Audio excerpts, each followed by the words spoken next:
Never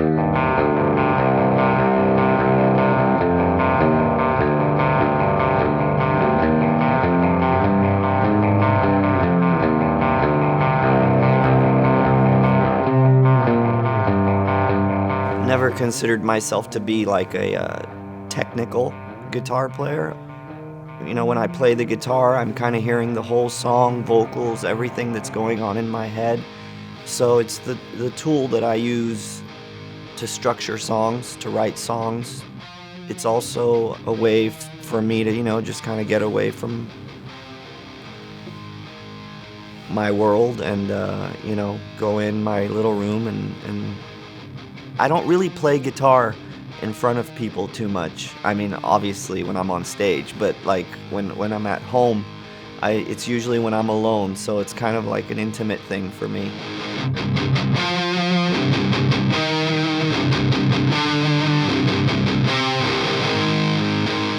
I started collecting records when I was like maybe 4. I would always drag my mom to the record store. I don't think I picked music. Music kind of picked me. I can't remember a time in my life that I wasn't interested in music. I don't know where I would be without it. It's just kind of what has always been part of my identity. Music has just been something that's there. It's always been something that has been important to me.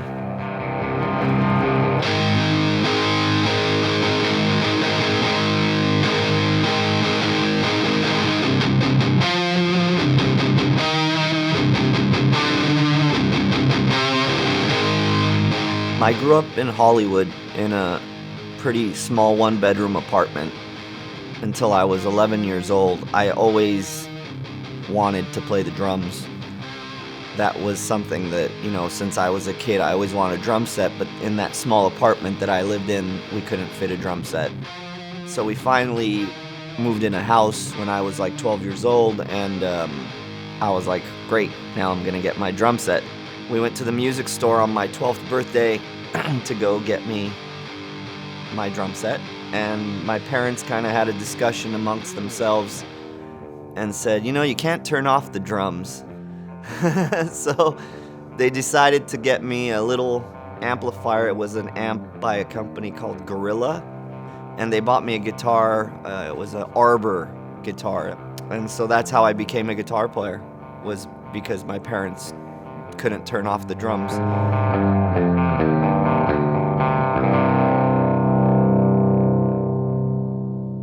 The influences when I was a kid were more heavy metal. Sabbath, Ozzy, Slayer was a big deal for me. But a lot of metal stuff, made me want to learn how to play those riffs. But as I grew, my taste changed as well. So that's why I say as a kid, it was more of the metal stuff. And as I grew up, it went into the Beatles and a lot of other, Grateful Dead and all kinds of other stuff that are influences of mine now. But at that time, it was just a lot of heavy metal. And I was always just trying to find the heaviest metal, and at that time, which was like the mid 80s, metal was evolving, so there was like this, if you wanted heavier, some band would come and give you the heavier stuff.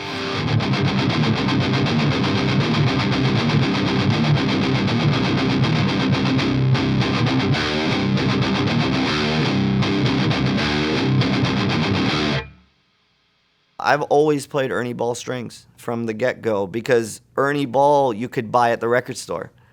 I'd go buy a bunch of records, and then I'd buy a set of strings, and that's kind of how I started playing Ernie Ball strings. I used to play Super Slinkies, but now I mainly play was it the heavy top light bottom, or is it heavy bottom light top? It's orange. That set, that's the one I play. But I've just always played Ernie Ball strings from the get-go.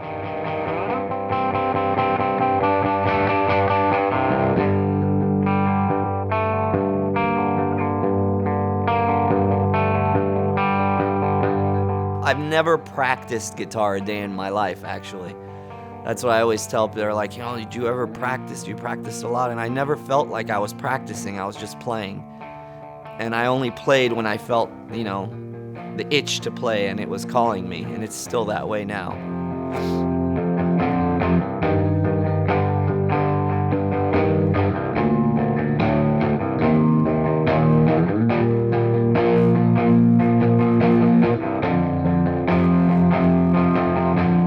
Writing wise, I'll usually come in with a structured song. I like to write in verses, choruses, very traditionally structured actually, verse, chorus, bridge, chorus, out. But what I use for the verses and choruses and bridges, I tend to look at music with like colors, like how an artist would look at colors, and I have a lot of different tastes in music. I don't ever say like it only has to be heavy metal. That's kind of why the music I write with System or even with Scars, it's diverse. Even in one song, it'll have a heavy metal part and then it'll go into a whole different type of thing because I'm not afraid to use different colors, different moods. There's sometimes humor in my writing. I'm in different moods, so I kind of use the color of the moods that I want to express.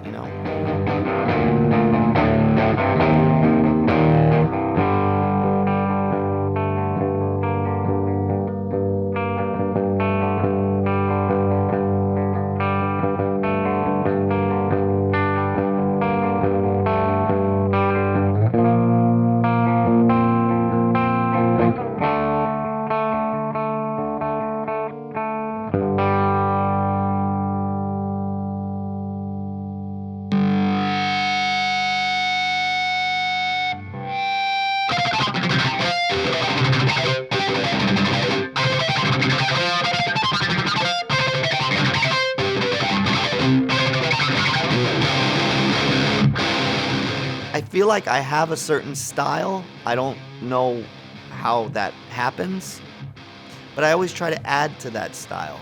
I don't just try to stick with it. I always try to add a certain color that maybe I didn't use before. If you want to talk about the System albums, they evolve in that way as time goes on. In the first album, it was more heavy metal and anger, I think. And I think because we were playing the clubs at that time on the first album, and I was just trying to write songs that are going to get the club going, get a mosh pit moving, and then we started playing bigger places, and it wasn't as intimate. I started going more into a songwriting direction and started getting more influenced by songwriters instead of riffs. People like Bowie or Neil Young, the Beatles, the Kinks, and that type of stuff started bleeding into my writing with songs like Lost in Hollywood, Soldier Side, Atwa. My songwriting started evolving into more of that stuff, into more melody, and I just wasn't afraid to try that, even though it might have been something that we never did before. But it was honest. It was just honest. It was where I was as a writer at that time, and I just felt like if it was honest, people would get it.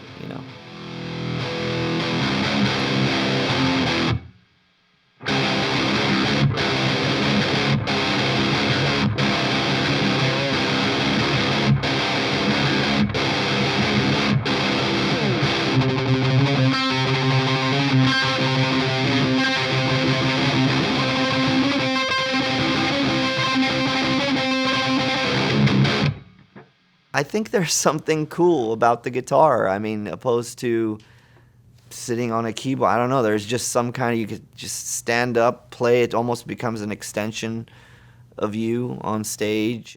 Different guitars look cool, SGs, and, different guitars have different looks to them. You can't really do that with too many other instruments either, you know what I mean? Like shapes and, a violin is a violin. You're not going to have a million different shapes, flying V's, and you know what I mean? Like guitars have so many different characters. You can express yourself by the way the instrument looks. And almost sometimes you can tell just by the way the instrument looks what kind of guitar player the guy is. I don't know if you can do that with turntables, like Flying V turntables.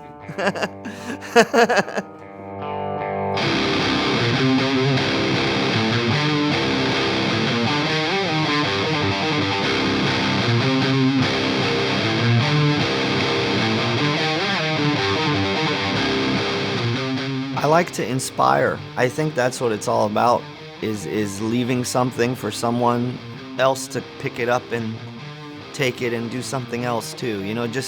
That's how I became a musician. People inspired me.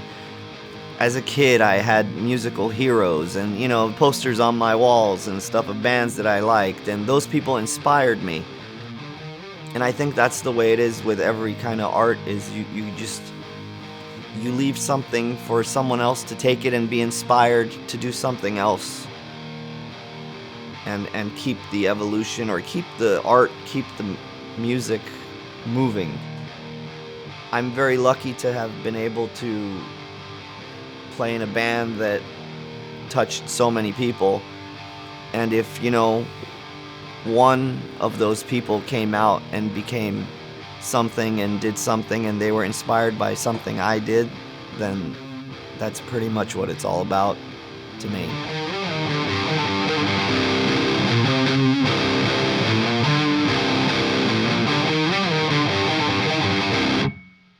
I get a joy out of doing what I do. It's kind of selfish. I write the songs I want to write. I play the style I want to play. I've never tried to cater to anything, or that's popular now, let's go into that direction. No, it's always been, there's never been a label head person telling me to play or write in a certain direction.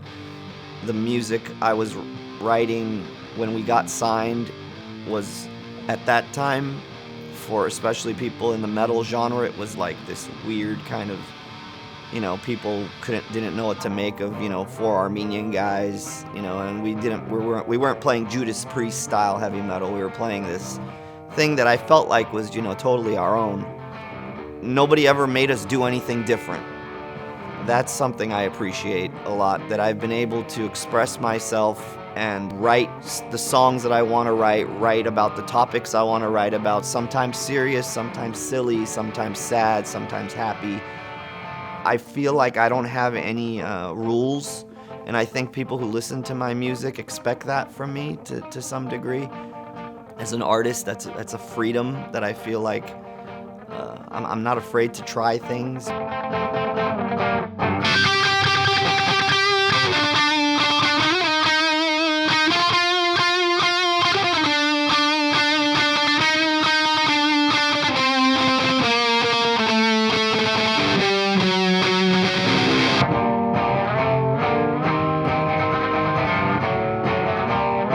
Every song feels like it has a different flavor to it, and I feel lucky that I'm able to express that. It's not just one-dimensional, I feel like, my writing, and it keeps me interested. If I was just playing straight death metal, I'd get bored. If I was playing electronic music and just electronic music, I'd get bored.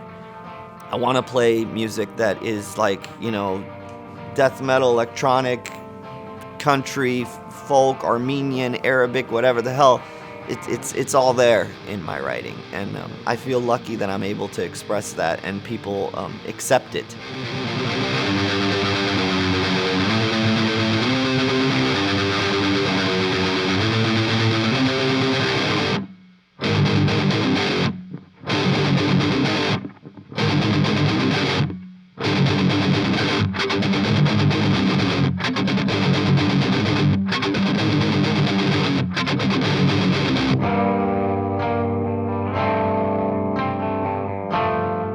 Everything that I listen to, everything that I write is all kind of in my subconscious, and it kind of gets pulled out when I least expect it.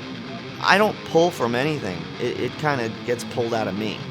The Armenian and Arabic kind of stuff is just, it's where my family's from, and it's what I've grown up around.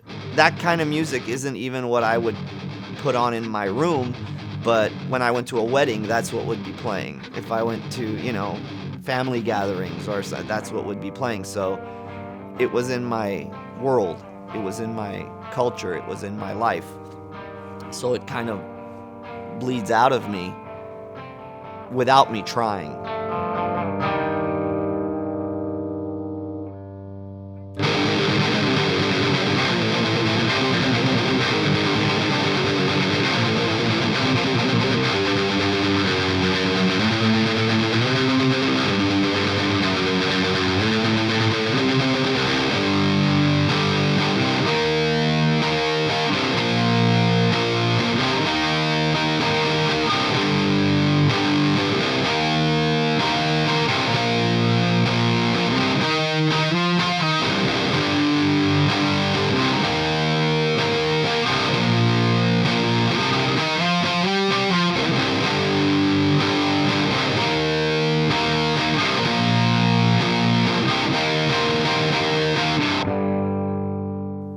A comedian can get up on stage and tell jokes.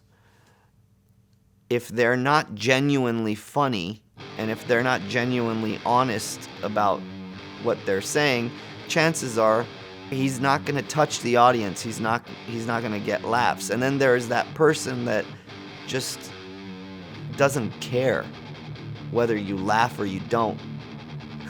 And that's probably the person that's going to probably make the whole room laugh. They're just being themselves. They're just funny themselves.